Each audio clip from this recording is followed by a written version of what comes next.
Hi hello friends, ಎಲ್ಲರೂ ಹೇಗಿದ್ದೀರಾ? ಚೆನ್ನಾಗಿದ್ದೀರಾ ಅಂದ್ಕೊತಿದ್ದೀನಿ. ನಾನು ನೋಡಿರಿ ಇವತ್ತು ನಿಮಗೆ ಸೂಪರ್ ಟೇಸ್ಟಿಯಾದಂತಹ ಕಟ್ಲೆಟ್ ರೆಸಿಪಿನ ಮಾಡಿ ತೋರಿಸ್ತಾ ಇದ್ದೀನಿ. ನೋಡಿರಿ, ಮಕ್ಕಳಿಂದ ಹಿಡಿದು ದೊಡ್ಡವರವರೆಗೂ ಎಲ್ಲರೂ ತಿನ್ಬೋದಾದಂಥ, ಎಲ್ಲರೂ ಇಷ್ಟಪಟ್ಟು ತಿನ್ನುವಂತಹ ಸ್ಟಾರ್ಟರ್ ರೆಸಿಪಿನ ಇವತ್ತು ನಿಮ್ಮ ಜೊತೆ ಶೇರ್ ಮಾಡ್ತಾಯಿದ್ದೀನಿ. ನೋಡಿರಿ, ಹೇಗೆ ಮಾಡೋದಂತ ನೋಡ್ಕೊಳ್ರಿ. ಈಸಿಯಾಗಿ ಕೆಲವೇ ಸಾಮಗ್ರಿಗಳಲ್ಲಿ ನೀವು ಕೂಡ ಮನೆಯಲ್ಲಿ ಮಾಡ್ಕೊಂಡು ತಿಂದು ನೋಡಿರಿ. ಮಕ್ಕಳಿಗೂ ಮಾಡಿಕೊಡ್ರಿ, ತುಂಬ ಇಷ್ಟಪಡ್ತಾರೆ. ಇದನ್ನು ಟೀ ಟೈಮ್ ಸ್ನ್ಯಾಕ್ಸ್ ಆಗಿ ತಿನ್ಬೋದು. ಆಮೇಲೆ ಟಿಫನ್ ಬ್ರೇಕ್ಫಾಸ್ಟಿಗೆ ಕೂಡ ನೀವು ಇದನ್ನು ಯೂಸ್ ಮಾಡ್ಬೋದು. ನೋಡಿ ಹೇಗೆ ಕಾಣಿಸ್ತಾ ಇದೆ ಅಂತೇಳಿ. ತುಂಬ ಕಲರ್ಫುಲ್ಲಾಗಿ ಬಂದಿದ್ದೇನೆ, ಅಷ್ಟೇ ಚೆನ್ನಾಗಿ ಟೇಸ್ಟ್ ಇದೆ. ನೋಡಿರಿ, ತುಂಬ ರುಚಿಯಾಗಿದೆ. ಇದೇ ರೀತಿ ನೀವು ಕೂಡ ಮಾಡಿಕೊಂಡು ನೋಡಿರಿ ಹೇಗೆ ಬರುತ್ತೆ ಅಂಥೇಳಿ ತಿಳಿಸಿ. ಆಮೇಲೆ ಇನ್ನೂ ಯಾರು ನಮ್ಮ ಚಾನಲ್ಗೆ ಹೊಸದಾಗಿ ನೋಡ್ತಾ ಇದ್ದೀರಿ, ಯಾರು ಸಬ್ಸ್ಕ್ರೈಬ್ ಮಾಡಿಕೊಂಡು ವಿಡಿಯೋ ನೋಡ್ತಾ ಇಲ್ಲ, ಪ್ಲೀಸ್ ದಯವಿಟ್ಟು ಸಬ್ಸ್ಕ್ರೈಬ್ ಮಾಡಿಕೊಂಡು ವಿಡಿಯೋಗಳನ್ನು ನೋಡಿರಿ. ನೋಡಿ ಎಷ್ಟು ಚೆನ್ನಾಗಿ ಬಂದಿದೆ ಒಳಗಡೆ ಅಂಥೇಳಿ. ಸೂಪರಾಗಿ ಬಂದಿದೆ, ಮೇಲಿಂದ ಕ್ರಿಸ್ಪಿಯಾಗಿ ಒಳಗಡೆಯಿಂದ ಸಾಫ್ಟಾಗಿ ಟೇಸ್ಟಿಯಾಗಿ ಬಂದಿದೆ. ಈ ಥರ ನೋಡಿ, ಟೊಮ್ಯಾಟೊ ಕೆಚಪ್ ಜೊತೆ ತಿಂತಾಯಿದ್ರೆ ತುಂಬ ಚೆನ್ನಾಗಿರುತ್ತೆ.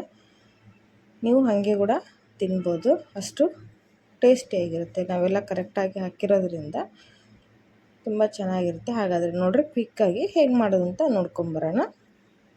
ಇಲ್ಲಿ ನೋಡಿರಿ, ನಾನು ಒಂದು 3 ಆಲೂಗಡ್ಡೆನ ಬಾಯ್ಲ್ ಮಾಡಿ ಸಿಪ್ಪೆ ತೆಗೆದು ತಗೊಂಡಿದ್ದೀನಿ.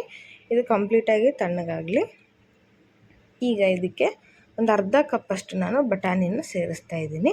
ಬಟಾಣಿ ಇಲ್ಲಾಂದರೆ ನೀವು ಅವಲಕ್ಕಿನ ಹಾಕ್ಬೋದು. ನಾನಿಲ್ಲ, ಅವಲಕ್ಕಿ ಹಾಕ್ತಾಯಿಲ್ಲ, ಬಟಾಣಿ ಅಷ್ಟೇ ಹಾಕ್ತಾಯಿದ್ದೀನಿ. ಈಗ ಇದನ್ನು ಚೆನ್ನಾಗಿ ಸಾಫ್ಟಾಗಿ ಸ್ಮ್ಯಾಶ್ ಮಾಡಬೇಕು. ಆಲೂಗಡ್ಡೆನ ಚೆನ್ನಾಗಿ ಸ್ಮ್ಯಾಶ್ ಮಾಡಿರಿ. ಈಗ ನೋಡಿರಿ, ಬಟಾಣಿನ ನಾವು ಮಿಕ್ಸರ್ ಜಾರ್ನಲ್ಲಿ ಹಾಕಿ ಇದನ್ನು ಗ್ರೈಂಡ್ ಮಾಡ್ಕೊಂಬರೋಣ.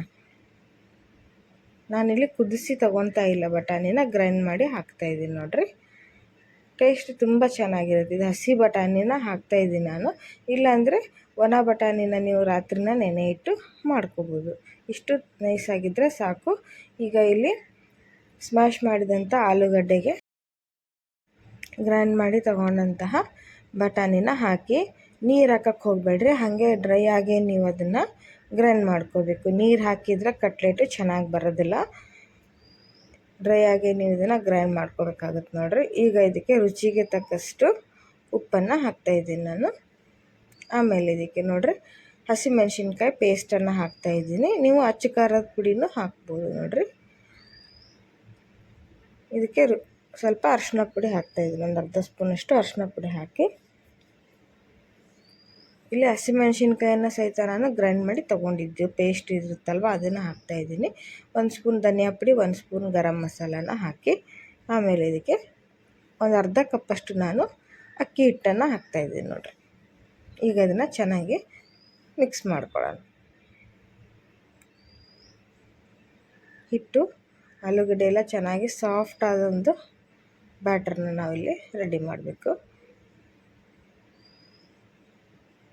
ನೀವು ಕೈಯಲ್ಲಿ ನೀವು ಹದ ನೋಡಿಕೊಳ್ರಿ, ನೋಡಿಕೊಂಡು ಸ್ವಲ್ಪ ಗಟ್ಟಿಯಾಗಿರಬೇಕು. ಇದು ತುಂಬ ಮಿದುವಾಗಿ ಇರಬಾರ್ದು.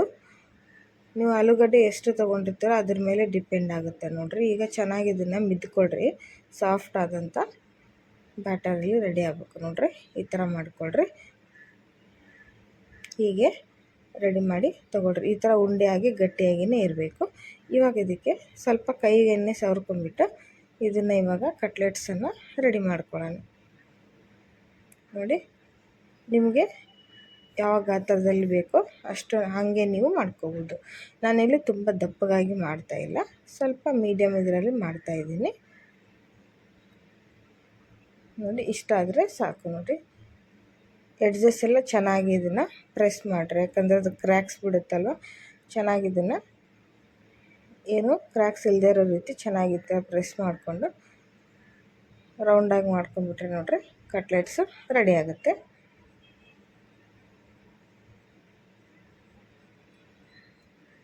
ಇದೇ ರೀತಿ ನೀವು ಕೂಡ ಎಲ್ಲ ಬ್ಯಾಟ್ರನ್ನ ರೆಡಿ ಮಾಡಿಕೊಡ್ರಿ. ನೋಡಿರಿ, ಕೈಯಲ್ಲೇ ಗೊತ್ತಾಗುತ್ತೆ ಎಷ್ಟು ಸಾಫ್ಟಾಗಿ ಬಂದಿದೆ. ಕ್ರ್ಯಾಕ್ಸ್ ಕೂಡ ತುಂಬ ಬಿಡ್ತಾ ಇಲ್ಲ. ನೋಡಿ, ಅದೇನಾದರೂ ತರಿ ಆಗಿದ್ದರೆ ಕ್ರ್ಯಾಕ್ಸ್ ಬಿಡುತ್ತೆ ಜಲ್ದಿ. ಮೆತ್ತಗೆ ಇದು ಪ್ರೆಸ್ ಮಾಡಿದ ತಕ್ಷಣ ಕ್ರ್ಯಾಕ್ಸ್ ಆಗಿಬಿಡುತ್ತೆ. ರೌಂಡ್ ಮಾಡೋಕ್ಕೆ ಸ್ವಲ್ಪ ಕಷ್ಟ ಆಗುತ್ತೆ. ಅದಕ್ಕೆ ನೀವೇನು ಮಾಡಬೇಕು, ಆಲೂಗಡ್ಡೆ ತುಂಬ ಚೆನ್ನಾಗಿ ಸ್ಮ್ಯಾಶ್ ಮಾಡ್ಕೋಬೇಕು. ಆಮೇಲೆ ಇದು ಬಟಾಣಿ ಸಹಿತ ನೈಸಾಗಿ ಗ್ರೈಂಡ್ ಮಾಡ್ಕೋಬೇಕು ಸ್ವಲ್ಪ, ಆದರೆ ನೀರು ಹಾಕಕ್ಕೆ ಹೋಗಬಾರ್ದು. ನೋಡಿ ಇದೇ ಥರ ಎಲ್ಲದನ್ನು ರೆಡಿ ಮಾಡ್ಕೊಂಡಿದ್ದೀನಿ. ನೋಡಿ ನಾನು ತೊಗೊಂಡಿರೋದು 3 ಆಲೂಗಡ್ಡೆ ನೋಡಿರಿ, ಸಣ್ಣದು ಅದು ಕೂಡ ಇಷ್ಟೊಂದಾಗಿದೆ. ಈಗ ಇದಕ್ಕೆ ಫ್ರೈ ಮಾಡೋಣ ನಾವು ಇದನ್ನು.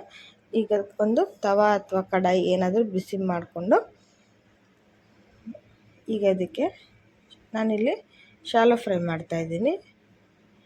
ಮಾಡೋದಕ್ಕೆ ಎಣ್ಣೆ ಹಾಕಿರಿ, ಡೀಪ್ ಫ್ರೈ ಮಾಡ್ತಾಯಿಲ್ಲ, ಎಣ್ಣೆನ ಸ್ವಲ್ಪನೇ ಹಾಕ್ಕೊಡ್ರಿ. ಹಾಗಾಗಿ ಡೀಪ್ ಫ್ರೈ ಮಾಡಿದ್ರೆ ಎಣ್ಣೆ ಜಾಸ್ತಿ ಹಾಕಬೇಕಾಗುತ್ತೆ.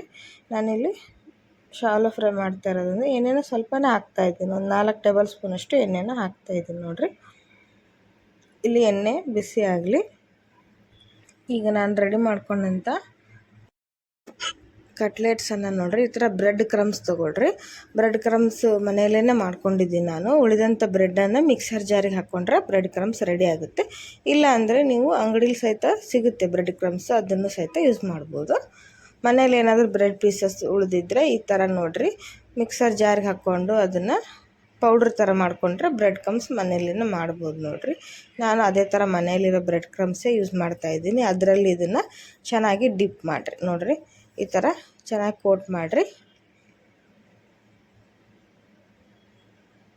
ನಿಂದಿರುತ್ತೆ ಅದು ಸ್ವಲ್ಪ ಹೊತ್ತು. ಹಿಂಗೆ 1-2 ನಿಮಿಷ ಅದರಲ್ಲಿ ಹೊರಳಿಸಿದ್ರೆ ಚೆನ್ನಾಗಿ ಅಬ್ಸರ್ವ್ ಆಗುತ್ತೆ. ಅದು ತೇವಾಂಶ ಇರುತ್ತಲ್ವ, ಹಂಗಾಗಿ ಚೆನ್ನಾಗಿ ಕೋಟ್ ಆಗುತ್ತೆ ನೋಡಿರಿ. ಇದೇ ರೀತಿ ಎಲ್ಲದನ್ನು ಬ್ರೆಡ್ ಕ್ರಮ್ಸಲ್ಲಿ ಅದ್ದಿಕೊಳ್ಳ್ರಿ.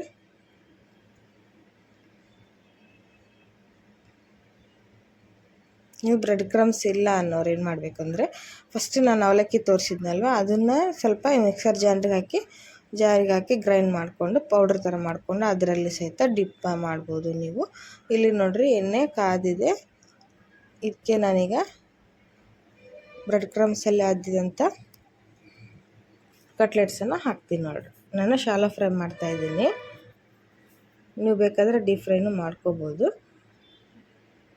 ಆದರೆ ಕಟ್ಲೆಟ್ಸ್ ಅಂದರೆ ಶಾಲೋ ಫ್ರೈ ಮಾಡಿದ್ರೇ ಚೆನ್ನಾಗಿರುತ್ತೆ ನೋಡಿರಿ. ಸ್ವಲ್ಪನೇ ಎಣ್ಣೆ ಹಾಕಿಬಿಟ್ಟು ಈ ಥರ ಫ್ರೈ ಮಾಡಿಕೊಡ್ರಿ, 2 ಕಡೆ ಚೆನ್ನಾಗಿ ಫ್ರೈ ಆಗೋ ರೀತಿ. ಟೇಸ್ಟ್ ಮಾತ್ರ ನೋಡಿರಿ ಸೂಪರಾಗಿರುತ್ತೆ ಇದು. ಒಂದು ಸರಿ ನೀವು ಈ ಥರ ಟ್ರೈ ಮಾಡಿರಿ, ಹೋಟ್ಲಲ್ಲಿ ತಿನ್ನೋದೇ ಬಿಡ್ತೀರ, ಅಷ್ಟು ಚೆನ್ನಾಗಿ ಟೇಸ್ಟಿಯಾಗಿ ಬರುತ್ತೆ ನೋಡಿರಿ. ಆಮೇಲೆ ಮಕ್ಕಳು ಕೂಡ ಇವಾಗ ರಜೆ ಇರೋದ್ರಿಂದ ಜಾಸ್ತಿ ಸ್ನ್ಯಾಕ್ಸನ್ನು ಕೇಳ್ತಾ ಇರ್ತಾರೆ ತಿನ್ನೋಕ್ಕೆ. ಈ ಥರ ಇಮ್ಮಿಡಿಯೇಟಾಗಿ ಮಾಡಿಕೊಟ್ರೆ ತುಂಬ ಚೆನ್ನಾಗಿ ಇರುತ್ತೆ, ತಿನ್ನೋಕ್ಕೆ ಹೆಲ್ದಿಯಾಗಿರುತ್ತೆ, ಆಮೇಲೆ ಅವ್ರಿಗೂ ಖುಷಿಯಾಗಿರುತ್ತೆ ನೋಡಿರಿ. ಇವಾಗ ಎಲ್ಲದನ್ನು ಇದೇ ರೀತಿ ರೆಡಿ ಮಾಡಿಕೊಡ್ರಿ.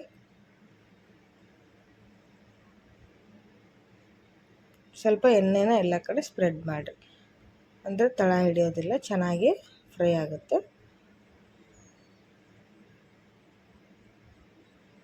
ಈಗ ಅದನ್ನು ಫ್ಲೇಮನ್ನು ಲೋ ಫ್ಲೇಮ್ ಇಟ್ಕೊಂಡು ಚೆನ್ನಾಗಿ ಒಂದು 10-15 ನಿಮಿಷ ಚೆನ್ನಾಗಿ ಫ್ರೈ ಮಾಡಿಕೊಡ್ರಿ. ಆಮೇಲೆ ನೋಡಿರಿ ಈ ಥರ ತಿರುಗಿಸಾಕ್ರಿ.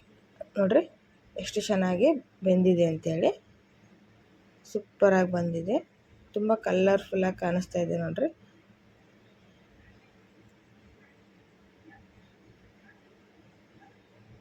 ಇದೇ ರೀತಿ ಎಲ್ಲದನ್ನು ತಿರುಗಿಸಾಕೊಡ್ರಿ ನಿಧಾನಕ್ಕೆ. ಆದರೆ ಇದನ್ನು ಬೇಯಿಸ್ಬೇಕಾದ್ರೆ ಒಂದು 10-15 ನಿಮಿಷ ಟೈಮ್ ಹಿಡಿಯುತ್ತೆ. ಚೆನ್ನಾಗಿ ಲೋ ಫ್ಲೇಮ್ ಇಟ್ಕೊಂಡು ನಾವು ಫ್ರೈ ಮಾಡಿದರೆ ಏನಾಗುತ್ತೆ ಅಂದರೆ ಕ್ರಿಸ್ಪಿಯಾಗಿ ಬರುತ್ತೆ ನೋಡಿರಿ. ಮೇಲೆ ನಾವು ಬ್ರೆಡ್ ಕೋಟಿಂಗ್ ಮಾಡಿರೋದ್ರಿಂದ ತುಂಬ ಚೆನ್ನಾಗಿ ಕ್ರಿಸ್ಪಿಯಾಗಿ ಬರುತ್ತೆ ನೋಡಿರಿ.